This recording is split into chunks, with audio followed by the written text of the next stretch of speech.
friends, hello and welcome back. Hope everyone's having a lovely day. So we are approaching the NHL trade deadline. Toronto making some moves, bringing back one-time former Toronto Maple Leaf Ilya Lyubushkin. The third-round pick sent to the Ducks. The sixth-round pick we got in the trade going to the Ducks because can't make a three-way trade in the NHL 24. But they got that one going to the Carolina Hurricanes. Now, the Anaheim Ducks are retaining half the salary.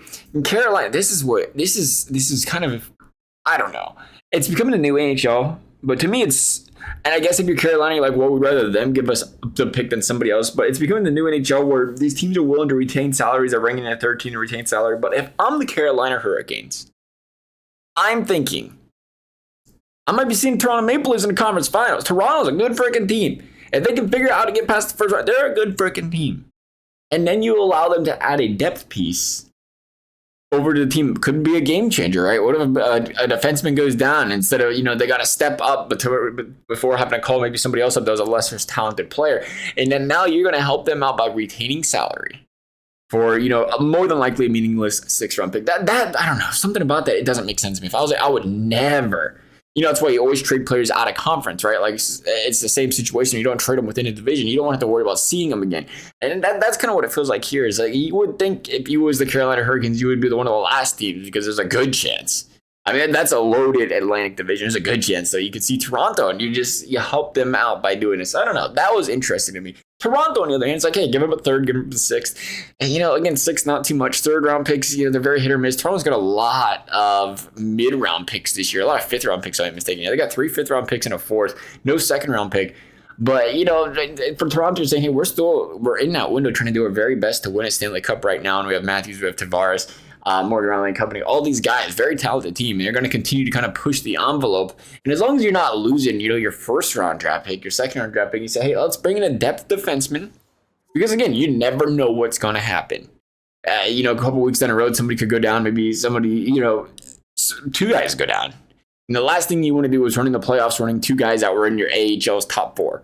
So you bring in a guy that, can, you've had around before, you can play some hockey for you. And a little bit of depth. And that's what Toronto's doing here. And we'll see if EA is fans of this trade. I'm going to say they're not. Nah, they ain't going to take that. They would be fine, but Anaheim's not covered the situation. Yeah. And that's why you're not the real GM. It might change down the road. Nonetheless, we're going to go ahead and just throw something on here for the sake of this video. Okay, we're not going to throw something on here. Even a third-round draft pick wasn't. You guys want a good laugh? Watch this. Oh, he took it. I thought they was going to take it. It's a 1-year stint. We're just going to see how the Toronto Maple Leafs do in 1 year. See if, Lyubushkin helps push them over the top a little bit here. And, so the first round draft pick that just went out the door really doesn't matter. Does he even fit on, that's what's interesting. Will he fit on this team overall wise just out the gate? Probably not. But, I mean, if you want to boost the chemistry, you bench Brody and put him with there, Giordano. How does everyone feel about the more recent, trade deadline? Do you want to say, I don't want to say situations, but trade deadline season is probably the word I'm looking for. How do you guys have been feeling about that the last few years? It used to be, I think free agency was kind of like, everybody kind of looked forward to like the last day, trade deadline day. There's a lot going on trade deadline day. And it's become like this in a lot of sports where a lot of the bigger trades are happening days before the deadline, a couple weeks before the deadline. Teams want these players as soon as they can. Understandably so, and you don't want to wait last minute if you're the team selling. Also, where it kind of goes both ways, where you could overpay or you could have to give a player away because it's the last minute. So we're seeing a lot of trade just kind of out of nowhere. Really, when you look at it, compared to all at once. And it is, I think part of it's kind of fun to sit there the last day to just kind of scroll through the internet or watch, back in the day, you'd watch the TV shows and stuff, kind of see what happens, right? During the day, it's like a whole day event. But at the same time, it's kind of fun now, where it's like that surprise factor of like, oh, so-and-so got traded or this guy got traded out of nowhere. It's kind of an exciting thing. Instead of it all coming at you at once, kind of trickles through. And it's been like that in a lot of sports lately. And I don't know. Part of me loves it. Part of me, the content creator in me kind of loves it. It's like, oh, you got something totally different to talk about every day. And then the sports fan of me that wants you to just sit there and do nothing all day and follow trades, like I'd be curious if everything was going on in one day because you're kind of looking forward to it. It's like it's a special event day or something kind of thing.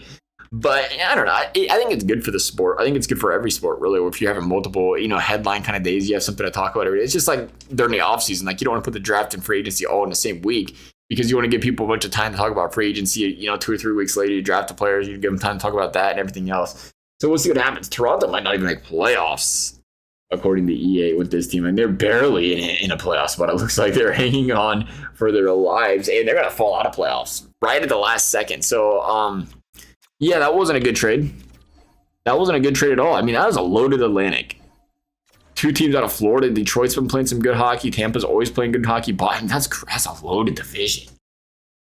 I think one of those teams ain't going to make it. It was the Metro for so long, and now all of a sudden it's Toronto, or it's the Atlantic now, becoming more of the powerhouse of the East. And that's kind of how it is. It bounces back and forth over time. Austin Matthews jumped 114 points and 64 goals. I mean, he did what he very much could to help this team win a game. How did Ilya do?